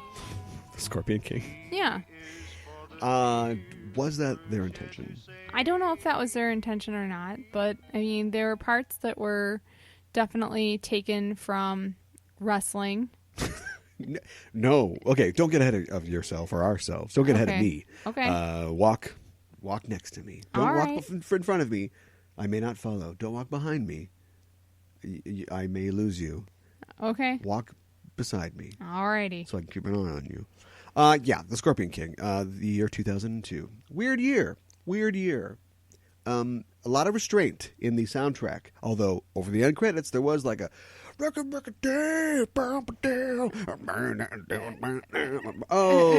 early to mid 2000s headbanging rock, drowning pool or something like that. But anyway, The Scorpion King, directed by Chuck Russell. Know that name? No, I don't. You probably wouldn't. Directed Dream Warriors. Okay. Nightmare on Elm Street 3. The Mask. All right. You've been erased. It's kind of like 80s and 90s director who directed some interesting things, and one of them was The Scorpion King. Alrighty. I hesitate to say that was the end for him, but it's pretty much the last... no, he directed something recently, like a John Travolta direct-to-video film or something like that. But anyway, Okay. This is kind of one of his last big things. A vehicle for The Rock, clearly. Yes. A guy who was becoming more popular in the public consciousness appeared in the last 10 minutes of The Mummy Returns Yes. as a horrible, horrible CGI character. Even by the year 2000 CGI standards. Yeah. We could do better than this. Absolutely. And he was a terrible, terrible... And it wasn't even the man. Just do this. Is it not scary enough? Okay, he's the Scorpion King. Is it not scary enough that the tomb door opens and a giant guy comes out and you're Arnold Vosloo and Brendan Fraser, you got your 6'2" or whatever. Right. The Rock comes out, put a scary scorpion mask on him, takes it off, gives us the eyebrow. We go to town. Were they afraid that people Yes. would cheer for the bad guy? Maybe. Because Yes. instead he comes out and it's the top half of The Rock and the bottom half of the Scorpion, and I guess it was motion capture because he was never there. Like, it was all fake CGI. Right. And it was just awful. I still remember that day. I remember it well. The sea was angry that day, my friends. So anyway, this is different, though. This is a prequel way, way back in the... actually, around the time, supposedly, that Amenet was... Right. Hollywood screenwriters don't understand Egyptian history at all. No. They At don't. all. And this might actually be more accurate than the actual mummy. Sure. Because this is supposed to be set about 5,000 years before the mummy in 19 teens or whatever, but that's Right. all. Geologic age, that doesn't matter. In the proto-dynastic period, this is before like the real dynasties and the pyramids and what we think of as like classic, Egyptian. Egypt classic. Yeah. And so The Rock is Matthias, Yes. who is one of the last three Akkadians. Yes. Which is, okay, I just said it was accurate. Now it's not accurate. That's not a thing. That's not a thing. The proto-dynastic thing is right. The Akkadians were actually a real people who fought with the Hittites or something like that anyway. But it doesn't matter. In this case, there's only three Akkadians. And it's him, Okay. his brother, and some other guy that we don't know. And they're like hired guns or like mercenaries, basically. Yes. Yeah. And they're being hired by King Pharaoh of the last free tribes, which basically means there's the white guys that are kind of in charge. And then there's Michael Clark Duncan, who's like Yes. black. So that's what his guys are like. And then there's the Amazons, and they're all chicks. Yes. And then there's, that's pretty much it, I think. It's a very Conan-y type thing. It is. Like Conan would never, the Destroyer or even the Barbarian, would never take all that much time to like, so what is Zamora really like? Don't worry about it. There's some dark-skinned people. There's some light-skinned people. It's fine. And that's kind of what this is. This takes a lot of cues from Conan, really. Both Barbarian and Destroyer, because it's got a guy trying to avenge the death of like a family member. Yes. So that's the Barbarian. And then it's like a ragtag sort of bunch. Yes. He's got like a little crew that he runs with. Absolutely. And that's kind of Destroyer. So anyway, yeah. He's going to assassinate this sorceress. Yes. who works for, what's the main bad guy's name? Memnon. Yes. Memnon is this warlord who's fighting against the free peoples or free tribes, and he's kicking all their asses because he's got a sorceress who can see into the future. Her name is Cassandra. Well, look, Vince McMahon did this movie. Okay, how much do you really want them? At least they got that right. Yes. That's a reference that actually works. Yes. And we find out. Oh, you gave it away that it's a chick. Yes. So Rock goes to assassinate her. He's hired by the King Pharaoh to do that. Turns out you can never trust Peter Fasinelli in any movie. Peter Fasinelli plays the son of the good King Pharaoh, and he's betrayed his father, cut his head off. He's told Memnon that the Rock is coming. I'm sorry, Matthias. And so they get captured. The guy his character actor who I recognize, but I don't know his name, who plays the Rock's brother, is killed in front of him. Yes. So now it's just the Rock. And they, you're not going to die that easy. And they bury him in the desert so fire ants can, eat his head or whatever. Yeah. And he runs into this other guy, Arpid, who is a horse thief, played by Grant Heslov, another character actor that you probably remember from 90s and 2000s films. And he's like, I don't know, he doesn't really do much. He basically gets Rock out of the sand and then doesn't do much for like the whole rest of the movie. How does he get the Rock out of the sand? He is he's a walking device. Yeah. Yeah. We could have just had, except for, like you said, it's funny, we have to have comedy relief. So imagine that he doesn't exist. Do the ants get closer and closer? And does the Rock, with his prodigious strength, just eventually go and break out of the thing, right? Right. And he's knocking ants off of himself. He runs from the ants. Or maybe he does a cool thing. He kills the guards and knocks the torch over. And then he goes, calls his trusty camel, because he rides a camel, because that's funny. We never need Arpid at all, in any way. That's true. The one thing is that he gets him into the city that they're going to because he's a thief. He's a thief. That was kind of funny because he's like, how are we going to get in here? And I'm a wanted man. I have an idea. Knocks the guy out. And then he shows him to the guards. I'm taking this guy in. Yes. And they're like, oh, great. We got in. Yeah, that's funny. So anyway, he goes to assassinate Memnon. There's a little wackadoo that goes on with this little kid who steals these rubies that he's got. And so he has to decide whether he's going to save the kid or kill Memnon. He saves the kid because we have to establish, it's The Rock, but I guess at this point we don't know if he's a good guy just yet. Right. I mean, he was going to go kill a lady for money. Right. Although she was a bad lady. And so a chase ensues. He conveniently falls through a window into said lady's bathroom. Yes. Where she's taking a bath. That's fun. PG-13. And it turns out that she's not that bad. She's hot. She's played by Kelly Hu. And she's sort of being used against her will. Yes. To help Memnon. And so we go on an adventure. Yes, we do. That. Yeah. And he finally kind of turns around and wants to protect her. I'm a little soft on the middle part of the movie. I know there's an awesome scene where they're being chased into the desert and the Rock, like a sandstorm begins. Yes. And the Rock leads the Memnon's men into a cave. And then he just Batman's them. Takes them out. Yeah, he kills them all. I thought that was a good sequence. That was fun. great. Yeah. And then he's bitten by a snake, or no, he gets shot with a poison arrow. He gets shot with an arrow that has the blood of a scorpion or something like that. Right. Yes. And that's supposed to poison him. Right, and also it sets up at no particular cost to her.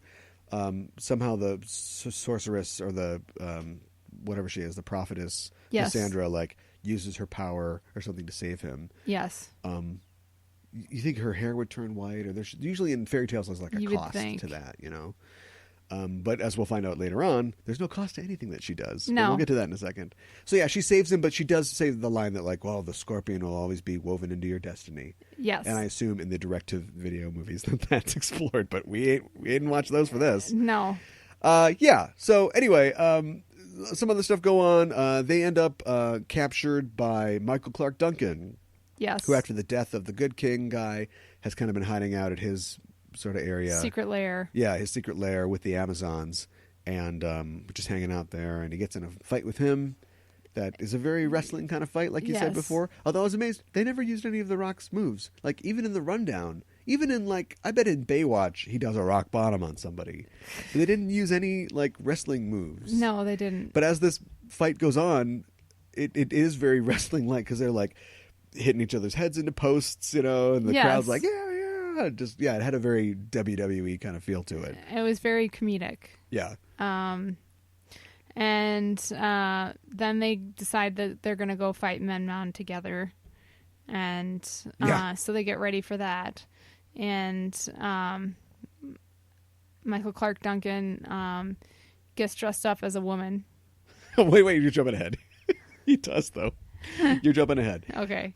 So there's this prophecy or this rule that which is just so, we'll talk about the sexism in the movie when we get to the end, that if the sorceress loses her virginity, she loses her gift. Yes. And so she and the Rock get it on because of course they do. Right. They're gonna have beautiful multiracial babies.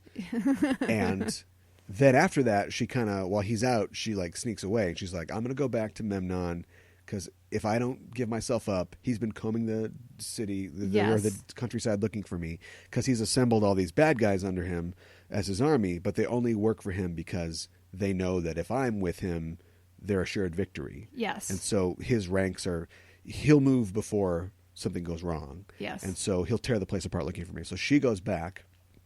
And at this point, we've been lied to as an audience. We think that she doesn't have her powers anymore, right, of seeing because of, her hanky-panky with the Rock. The Rock realizes she's gone, but they're going to go through the plan anyway. So yes, now we're up to where we are before.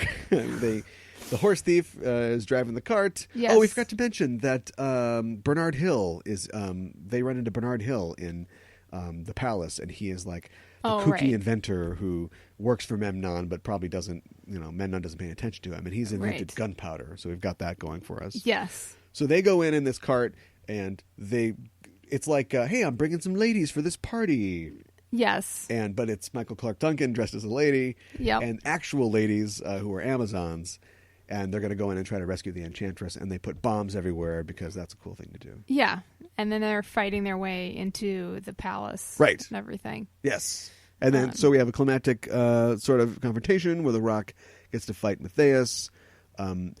In another little plot thread that we didn't mention, Cassandra has foreseen the Rock's death, or at least the Rock being, shot with an arrow. Yes. And so she tries to stop that from happening. And it happens anyway. I don't know. I don't know what's going on with that, except maybe because the Rock does say a couple times that nobody tells him his destiny. He chooses his own destiny. Right. And so, in this thing, she sees him being shot, and we assume that that's going to be a fatal wound. But instead, she jumps in front of him to do the, it's in the line of fire thing. But then he flips her around, and it reminds me of this webcomic I saw where there's two stick figures or two crudely drawn guys, and one guy's no, he's jumping in front of another guy, but the other guy's no, and so he body flips around in front of that guy, and the other guy's no, and his legs twist up, and so this bullet just keeps coming closer to this knot of two people going no. It's kind of what it reminded me of. But yeah, so he flips around and he does get shot because by gum, it's his destiny. Right. And then he fights Memnon in a pretty freaking awesome fight that we can just talk about now. Let's talk about now. Yeah. He's got it's been set up that Memnon's no slouch. Yes. The actor's not very charismatic. I don't even know his name. No. Oh, Stephen Brand. It's Stephen Brand. That's right. But he's the real deal. He's not this. The head of the army is a panty waist, and it's going to be a real quick fight. He's the big bad, and so they're fighting, and he's kind of getting the Rock down. He's on top of him. He can split his sword into two swords, which doesn't make any sense at all. No. And he's throwing fire at him, and now his swords are on fire. The Rock's having a tough time with this thing. Yes. And I thought it was a pretty good fight. And then we set this thing up earlier that he's got fast hands, to show all of his men how good he is. He has a guy shoot an arrow at him, and he catches the arrow. Yes. So the Rock gets his bow, which has been established in the film, is this giant superior bow that only the Rock can shoot. And the Rock lines up a thing, and still working on this catchphrase. And he's like, "Catch this!" and then shoots it, and the guy doesn't catch it. Yes. He just blows him off about the parapet. I know. Which is like, wait, you told us he could catch arrows. Whatever. I know. And then as that happens, right then the bombs that they set up to blow up. So he gets shot off this thing into an explosion and blows up. And I know. It's pretty incredible. It is pretty great. Yeah. He dies, and he dies in all the ways you can die. Yeah. Like he has liver disease as well, and testicular cancer kills him as soon as that fireball explodes. It was kind of comedic. Yeah, no, it's supposed to be. And it was awesome. So yeah, it was really awesome. Yeah, and so we forgot to mention that when she comes back, there's a scene that, again, you can cheat on the rules that you tell us in a film. And sure. You either do that because you're lazy or you do that for like a good payoff. And I'm not sure which one this is. But anyway, she comes back and we are to believe that she has lost her gift of prophecy. So he plays this game of like Egyptian roulette with her where he has this specially made Lazy Susan. How many times has he done this with her? I don't know. With 6 vases on it. And he puts snakes in 4 of the vases. Yes. The deadly snakes and not in 2 of them. And then he spins it around and she has to like find it. And so we think that she is... guessing right or whatever. Yeah. Well, we find out at the end of the film, no, she never lost the power. She had the power the whole time. Yeah. She always had it. Yeah. And the whole rule about her losing the power if she loses, if she's trifled with, was something that her family made up because they don't want people messing with their daughters. You know what I mean? I know. You would leave her alone then if you were like a despot, that was mad for conquest. Yes. And I was like, that's smart, but I hate it when movies lie to me. Well, right. And then, like, the second time she tries picking a vase, like, it has a snake in it. I mean, right. But she also has snake charming powers, I guess. Apparently. Like, just because you know it's there doesn't mean that you can control a snake. I know. But she's able to get the snake out. Anyway, so yeah, everything's great. They blew up the city, but now The Rock gets to be king of it for some reason. Yes. And Michael Clark Duncan tells him, the law. Be a good king. And they're going to have lots of little king babies. Yes. Little scorpion babies. And that's pretty much it. Pretty much. It's a fun movie. It's a fun romp of a film. Yes, it is. And it's, 92 minutes long. Yeah. So it does not even try to, it just gets in and gets out. It's $60 million. Doesn't look like it cost $60 million, but whatever. Right. It made $165 million at the box office, which is why there were many direct-to-video sequels. Again, shrug. I don't know. The Mummy 3 and 4 kind of tanked after this, so I think it probably put the kibosh on any more Scorpion King stuff as a major release. Right. But yeah, I mean, it's just a fun film. It is. And I have to hold my nose at the sexism. It's got a real, I know that, I said that, Vince McMahon is a producer on this film, but he's not, I don't think he had any other input. But it feels like a WWE movie to me. Yes. Because it's lots of oiled men, completely self-awarely, rubbing up against each other. Right. And then lots of ooh, these ladies with the blown out hair, want to see what you got going on. Hey, sugar, we'll give it to you for free. They're the brothel ladies, of course. Right. Right. It's all right. And Kelly Hu is half naked for most of the movie, fully naked for some of the movie. Yes. Well, the scene where he lands in her bathtub and then they I don't know how their sewer system works. Right. But it yes. drains into... And you don't hear nobody pulls the plug in the bathtub, but suddenly they go through the plug hole into the sewer or whatever. Yeah, and they come out and this and there's a little boy water source in the at the city. wishing well, and the kid throws a coin in, and what the joke is before it even happens. Yes, and then Kelly Hu comes out naked, and the kid's like, "Thanks, Allah," or whatever. Right. It's oh boy. It's okay. Oh boy. Yeah, it's a little disheartening. I don't feel like 2002 was a particularly sexist year. It doesn't have to be from cavemen to Egyptians or to Akkadians. There's a lot of sort of caveman sexuality in this. Yes. No, definitely. So that would be a mark against it. Yes. But otherwise, I'm going with a recommend. I'm going with a recommend as well. It's a fun romp. Yeah. And it's got a scene where, and God bless Chuck Russell for this, because he did do The Mask. It's got a scene where like an Indiana Jones type thing, like a guy's walking through this cave. Great lighting in this desert cave, by the way. Yes. But there's a guy walking, and you see his shadow along the wall, and you're like, that shadow's pretty big. And then the shadow pulls its hood back, and we see the Rock's wig, like his fake long hair. It's like it's the Rock, and the guy turns and sees the shadow, and then gets killed like off screen. It's just like, what if Batman was goofy and Samoan? Like that's what that scene is for me. I thought it was really cool. Yeah, it is really cool. Would you ever watch the direct-to-video sequels? Oh, I think I'm going to have to pass on that one. Oh, yeah? This was fun, but I can't imagine stuff that's more derivative than this is going to be super fun. I don't disagree. It does star Michael Capon as the Scorpion King. Yeah, see, if it had starred The Rock, it's a prequel. I might consider it. Well, I don't think they could ever get, no, The Rock's not going to do it. So the second one's like a prequel with young Matthias, and then I think Randy Couture is like the bad guy. Okay. And it just gets worse from there. Like the biggest star in the Scorpion King 4, which came out recently, direct to DVD and Blu-ray, is Lou Ferrigno, who's given 110% to everything he does. So yeah, I'll probably pass on that one. Yeah, I think I'm good. Here's the track, the performers on the soundtrack. Ready? Yeah. Drowning Pool. I was right. Oh my gosh. Godsmack, POD, System of a Down. Wow. Ringing any bells? Yes. Guess without looking. What some of the other ones? Oh goodness, I don't know that I can. If you said Seven Dust, you were correct. And Hoobastank. Oh, what? Hoobastank. Hoobastank. Of course. Was everybody? Wow. Were bands named by a massively head injured guy? Yes, I mean at least Hoobastank was. We gave him one of those refrigerator poetry kits, and then just dropped a concrete block on his head. And when he comes to start naming bands, just start naming them.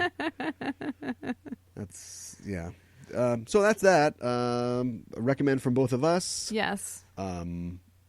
Most people have seen this, right? I think so. Maybe some. I hadn't until this point. I'd passed it up. Yeah. So if I can perform this service for you, saying if you like this kind of film, here's what, and they must have looked at this, but hey, Tom Cruise mummy movie, here's how you do it. Right. Like this. Yes.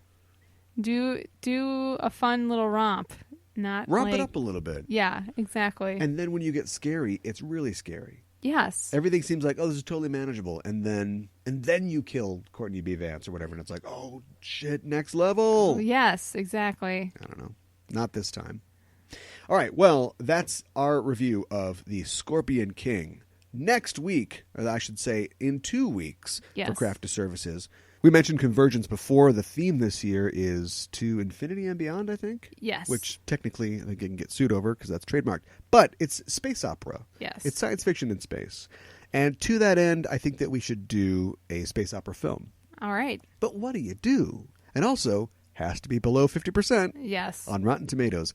And I've got the answer. I've got what I think is the definitive Star Wars knockoff film. Okay. By Roger Corman himself. Battle Beyond the Stars. Oh, okay. From 1980, 45% on Rotten Tomatoes. And you go, isn't this supposed to be bad?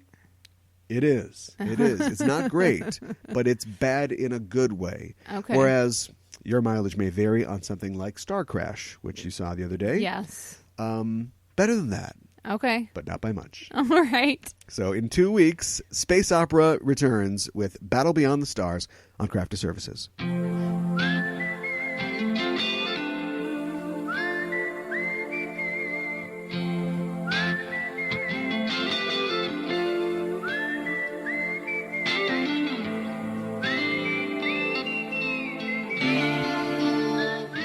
Well, as we get rolling here, I want to thank you for joining us. I also want to remind you that when we talk about comic books next week, as we do every other week on our segment Comic Book Club, we're talking about Fear Agent, the Image book by Mr. Rick Remender. All right. Now, see, when you do your James Gunn, are you just co-opting the Rick Remender impersonation? Because I feel like they're very similar. Because when I talked to him at Emerald City Comic Con, he was sort of like, yeah, okay. Yeah. I'm like, hey, so you're going to take over the X-Men, right? After this next thing wraps up, right? After Bendis retires, it's going to Yes. be you. He's like, yeah, no, we'll see. Okay. Why would he lie? I don't know. He doesn't have to pump himself up in front of me. Like, I already think he's great, right? Exactly. I really think that he thought that he was going to get the job. I think he did too. And then he quit Marvel right after when he didn't get it. I know. That's not what we're talking about. We're talking about Fear Agent, his book for Image Comics. So we're reading the first 4 issues of that. It's actually the first, sort of collection, volume 1, if you will. And read up on that because it is a great book and you're going to want to know what we're talking about when we do it. We talk about all kinds of stuff, and you can listen to that or listen with your eye. We need a new paradigm with the information superhighway. Until all text is read to us by Majel Barrett's voice, you can read the things that we are saying on social media at Facebook and Twitter. Go to either one of those at /JustEnoughTrope. Like or follow us to get updates. And also, check us out on iTunes. Go to iTunes, search for Just Enough Trope. You can find our show page. While you're there, give us a rating, if you will. It's really important. A high rating is nice. It tells iTunes that we're doing a good job. Yes. And we get to move up in the ranks. And subscribe and leave us a review as well, because we like to hear from the fans and to know that you're out there. And so, to that end, I really wish that you'd give us 5 coins thrown into a fountain, wishing that a naked woman would pop out of the fountain. Is that kid the main villain in one of the later films? Let's say yes. Because he is clearly a sociopath. Let's say yes. Who has some very negative ideas about women. So to avoid that mess, give us 5 stars instead. We'd appreciate it. Don't forget to read up on Fear Agent so you'll be ready to follow along with us for Comic Book Club next week. And check out Convergence at convergence-con.org. I think we're good. Are we ready to go? I think so. Let's split. I'm your host, Caliban. I'm your co-host, Mikan Hana. Keep the geek fires burning.